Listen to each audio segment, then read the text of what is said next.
Cependant, l'aviation, ses yeux de l'armée montent une garde vigilante. À l'heure dite, les goumiers partent. Il convient de remarquer encore une fois que la progression se fait en terrain absolument découvert, alors que chaque palmier peut cacher un dissident. Nos partisans qui connaissent bien cette guerre s'élancent. Les tanks les précèdent. Observez que les monstrueuses machines avancent sans tirer.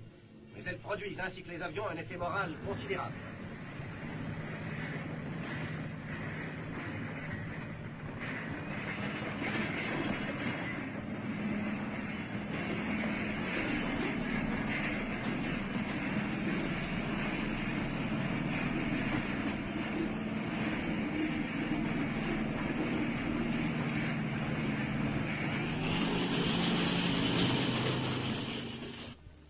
Soudain, le drapeau blanc. Le chef de bataillon Astier de Villatte, directeur du service politique des confins, y pénètre. Les agitateurs, comme à l'ordinaire, se sont enfuis.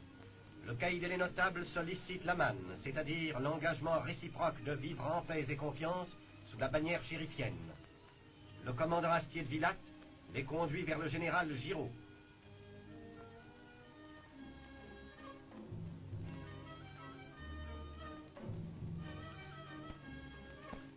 Or, au moment où commencent les pourparlers, un avion atterrit où se trouve le général Catrou, commandant la région de Marrakech. Il est de l'avis unanime, à cause de ses états de service en Arabie et en Syrie, l'un des Français qui connaissent le mieux l'islam de Constantinople à Casablanca. À l'heure dite, les deux généraux font leur jonction et reçoivent ensemble le caïd et les notables de l'Oasis enfin soumise. Les conditions de la manne sont précisées par l'officier des affaires indigènes et après une conversation très cordiale, l'accord est complet. Une énorme tache d'insoumission et de dissidence disparaît de la carte du Maroc.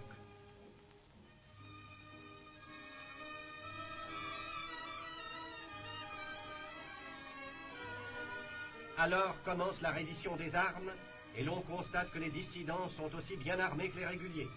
Puis on organise la cérémonie religieuse appelée Ta'agiba, qui marque tout ensemble les regrets des Ksouriens pour leur longue insoumission et leur ferme propos d'être de braves et fidèles alliés.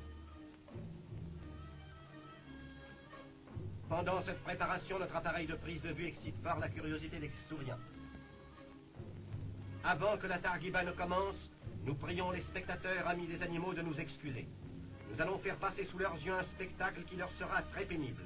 La Targhiba vient de coutume vieille comme le monde. Celle que nous avons enregistrée au matin du 11 février 1932 est d'une si grande importance historique qu'il serait impardonnable de ne pas l'évoquer telle qu'elle fut. Et d'ailleurs, le sang de ces innocentes bêtes ne coule-t-il pas pour attester qu'il ne coulera plus dans ces mêmes lieux de sang humain ?